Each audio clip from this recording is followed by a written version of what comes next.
Mafahim Ahlussunnah wal Jamaah.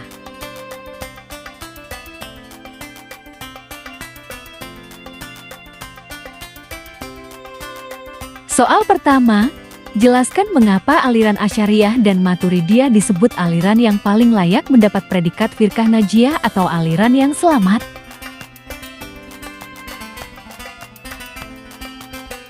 Aliran Asy'ariyah dan Maturidiyah disebut aliran yang paling layak mendapat predikat firqah najiyah atau aliran yang selamat karena akidah yang dianut dan perjuangkan secara substansi sama dengan akidah yang dianut oleh Nabi SAW dan sahabat.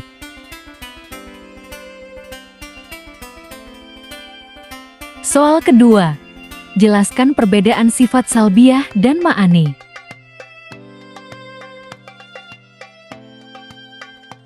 Perbedaannya yaitu, sifat salbiyah adalah sifat yang berfungsi untuk menafikan segala sesuatu yang tidak layak disandarkan kepada Allah.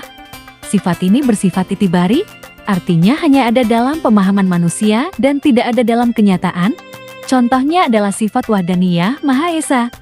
Sekte Mu'tazilah masih menetapkan sifat ini, karena penetapan sifat ini tidak berdampak ta'adudul qudama, dan jumlahnya tidak terbatas, tetapi ada 5 sifat utama sebagai induknya.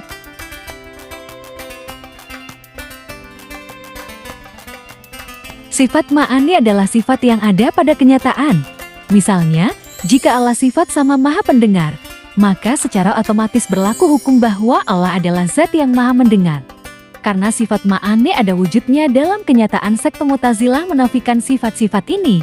Sebab jika sifat ini ditetapkan, maka akan berkonsekuensi ta'adudul qudama ada lebih dari 1 perkara yang kadim, dan jumlahnya tidak terbatas, tetapi ada 7 sifat utama yang dapat dijangkau akal manusia.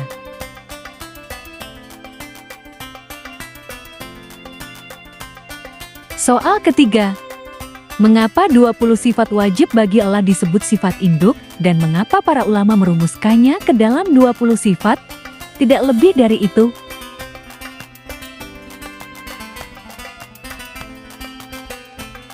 Dua 20 sifat wajib bagi Allah disebut sifat induk mahat al-sifat karena seluruh sifat-sifat yang dijelaskan dalam Al-Quran ataupun hadis menginduk kepada 20 sifat tersebut.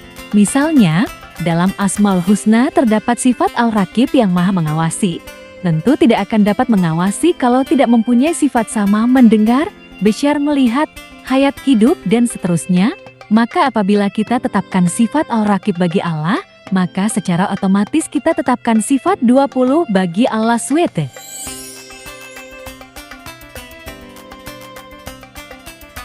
Para ulama merumuskannya ke dalam 20 sifat karena sifat wajib Allah jumlahnya tidak terbatas dan akal tidak dapat mengetahui seluruhnya. Di antara sifat wajib yang tidak terbatas jumlahnya tersebut ada 20 sifat yang harus diketahui oleh setiap mukallaf.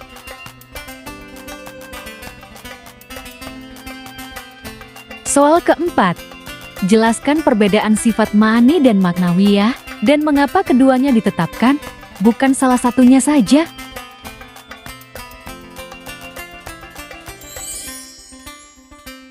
Perbedaannya yaitu, sifat ma'ani adalah sifat yang ada pada kenyataan.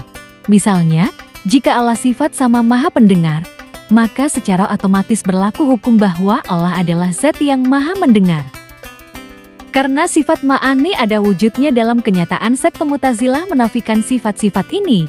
Sebab jika sifat ini ditetapkan, maka akan berkonsekuensi ta'adudul qudama ada lebih dari 1 perkara yang kadim, dan jumlahnya tidak terbatas, tetapi ada 7 sifat utama yang dapat dijangkau akal manusia.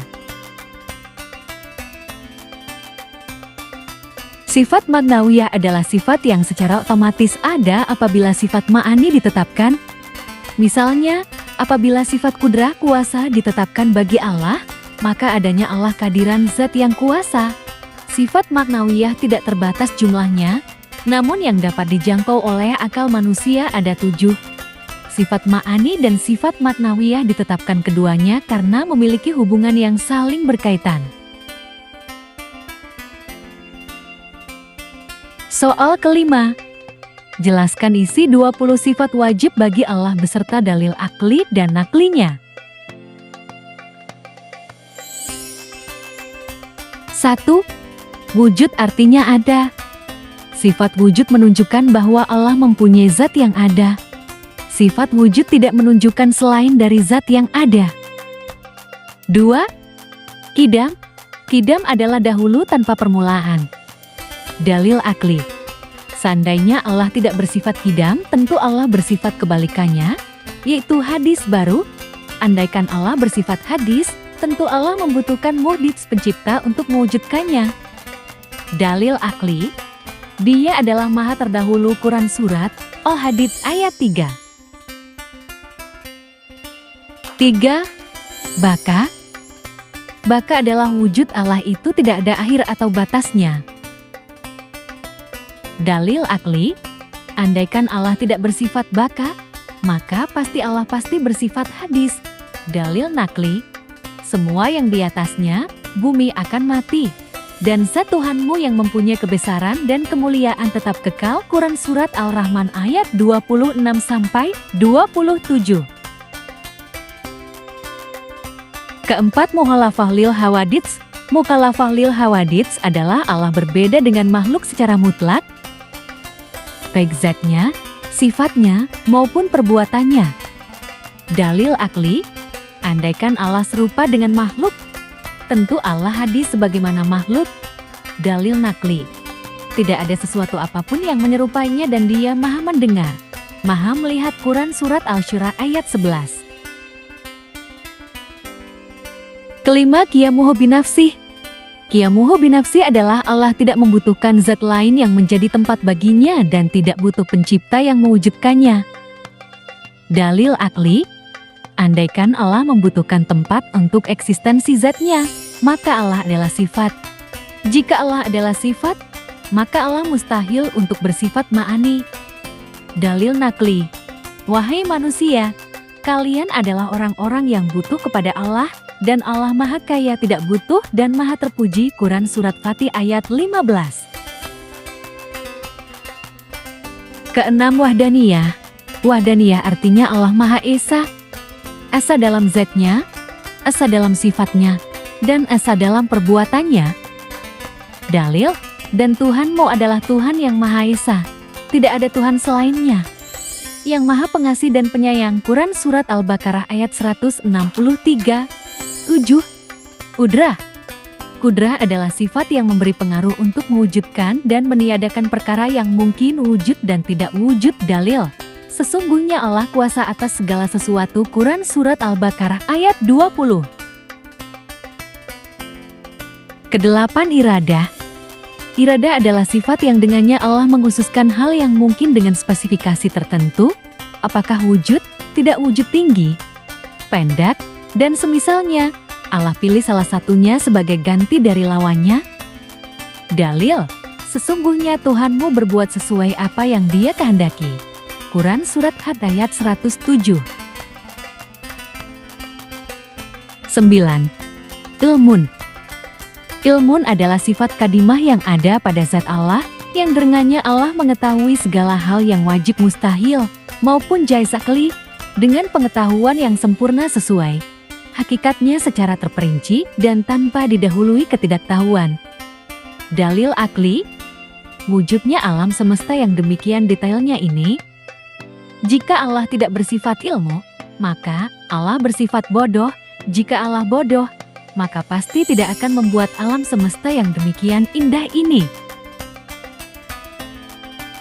Ke-10, hayat atau hidup. Hayat adalah sifat yang menjadikan yang bersifat untuk dapat edrak, mengetahui.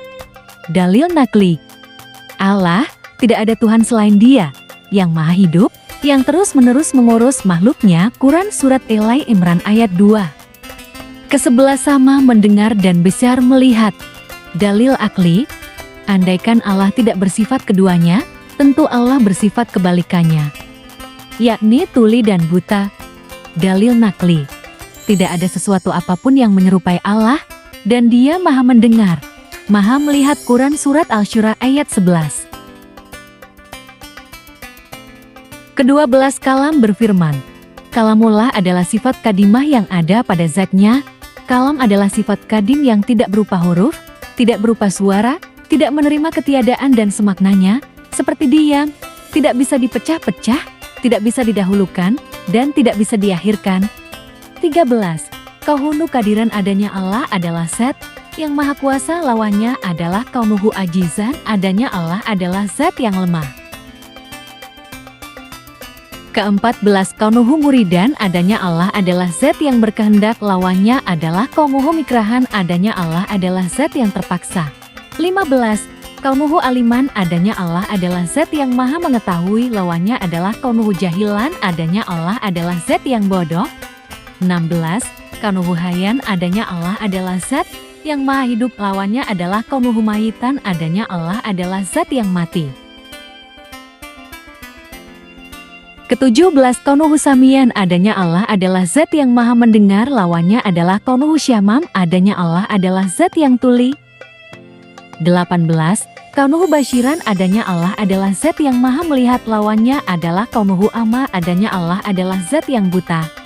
19 kaunuhu mutakaliman, adanya Allah adalah Zat yang berfirman, lawannya adalah kaunuhu abkam, adanya Allah adalah Zat yang bisu. Sekian dan terima kasih.